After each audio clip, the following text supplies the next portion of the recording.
if a firm becomes that size, the likelihood is it's allocating capital the most efficiently, at least within that market, and that's why they'll be able to do it. And then if you give them more resources and more capital, they'll be able to allocate it very efficiently and potentially reduce prices, which to an extent I think it is fair. Like Amazon, I would say, is an example of that. Yes, it's sort of very good, but it has reduced a lot of prices in terms of how you're buying online. That being said, at the same time, they're also becoming a larger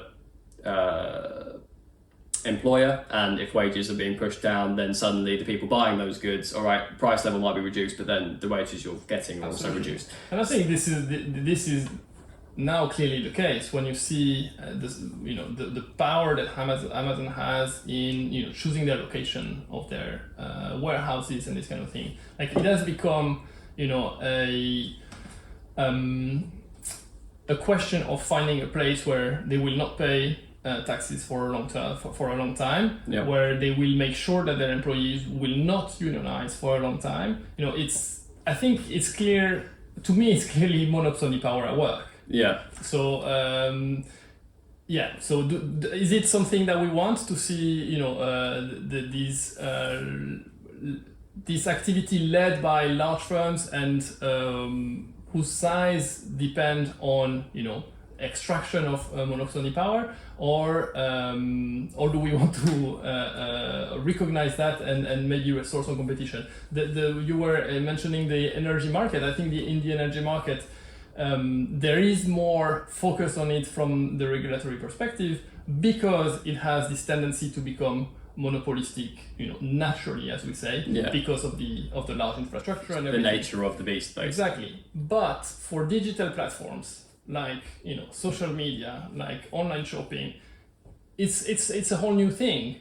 We didn't know until very recently that it would become like that. Sure. And realistically, there aren't new social media. Social media is a weird one, actually, digital media, because it seems like a new company gets discovered every couple of years. So there does seem to be at least some new entries into the market with trends and stuff, but even then, right? So even then, I mean, what's it? Facebook. I mean, that's been bought. Facebook, Google. I was about to say Instagram, right? But Facebook bought Instagram. YouTube, Google bought YouTube. It's all they all end up aggregating. It's not more than 5 in the end. No, exactly. Worldwide. Yeah. So. But then I guess I can see it, and competition is always good, right? Because the more actors you have, the more they have to compete in terms of prices and things like that, and then that can bring down the price level in and of itself without that sort of mass production aspect. So I guess there are again contradicting forces. There is the fact that on the one hand, there are increasing returns to scale. So of course. Of course, you would prefer one Google Map than 10 Google Maps, because on the one Google Map you're gonna find all the businesses and everything. Right. And then that's the point. Like in terms of social media, like if there were 100 social media and you had to have 100 different apps in order to contact one, everyone had like different accounts and used different ones, it would be a nightmare. Absolutely. But at the same time, you have this market concentration effect that goes against that. So it's in finding the right balance between exploiting all these increasing returns to scale that are out there and may allow us to decrease prices or even have free services like Google Maps. Sure. But regulating the firms to make sure that they do not abuse their dominating market power. Basically. Sure.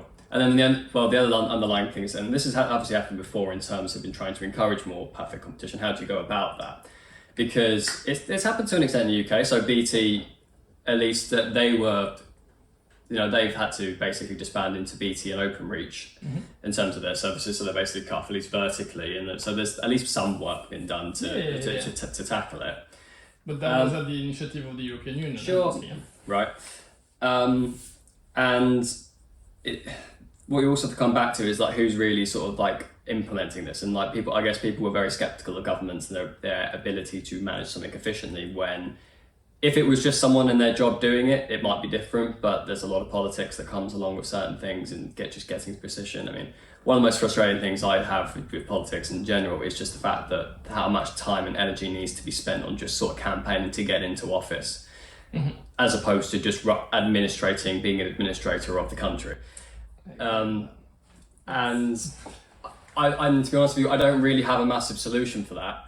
No, I have the similar thoughts sometimes. I mean, like it is very frustrating that politicians have to have goals, and their goals, are their own, are not I know, and when we talk about sort of stuff that has to be implemented, because if you leave like a lot of these, and we'll talk about that, a lot of these are great. If you leave them naturally, resources will end up in the hands of people that are able to allocate the resources most efficiently. So an Amazon.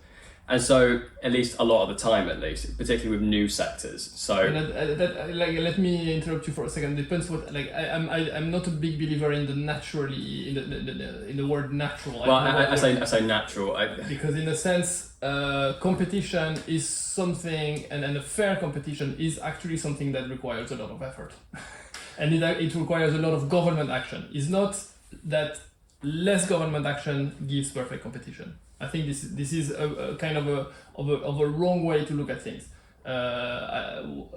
What a lot of the European construction has shown is that to create a single market where competition is kind of fair, to have a level playing ground, it requires a lot of effort and a lot of controls and a lot of regulation and a lot of bargaining and between countries and everything. Sure. I guess when I say, again, it's a bad word, but sort of the efficiency of it. If I was to take this into sort of game theory explanation, if everyone was like in a one-shot game scenario with allocation resources, it would be fine.